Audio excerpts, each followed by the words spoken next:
সাহারি ও ইফতার। রাসূল সাল্লাল্লাহু আলাইহি ওয়াসাল্লামের বাণী, তোমরা সাহারি খাও, কেননা সাহারিতে বরকত আছে। অন্য বর্ণনায় আছে, আমাদের সিয়াম ও আহলি কিতাবের সিয়ামের মধ্যে পার্থক্য হলো সাহারি খাওয়া। সাহারি না খেলে সিয়াম সিদ্ধ হবে, তবে সিয়ামের নিয়ত করতে হবে। রাসূল সাল্লাল্লাহু আলাইহি ওয়াসাল্লাম ইরশাদ করেন যে, খাদ্য ও পানির পাত্র হাতে থাকা অবস্থায় কেউ যদি আজান শুনতে পায়, তাহলে তার প্রয়োজন পূরণ করা না পর্যন্ত সে যেন পাত্র রেখে না দেয়।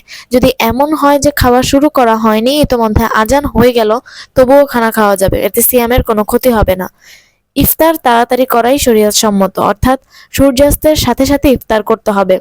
হাদিসে এই ব্যাপারে বিশেষভাবে গুরুত্ব আরোপ করা হয়েছে।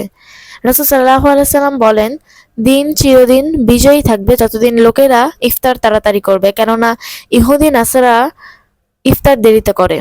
রাসূল সাল্লাল্লাহু আলাইহি সাল্লামের সাহাবীগণ লোকদের মধ্যে ইফতার সর্বাধিক তাড়াতাড়ি এবং সাহারি দেরিতে করতেন। অন্য বর্ণনায় আছে, রাসূল সাল্লাল্লাহু আলাইহি সাল্লাম বলেছেন, আল্লাহ বলেন, আমার বান্দাদের মধ্যে আমার নিকট ওই বান্দা অধিক প্রিয় যে তাড়াতাড়ি ইফতার করে। সুবহানাল্লাহ। আমরাও এই বিষয়ে খুবই খেয়াল এবং সচেতন থাকব।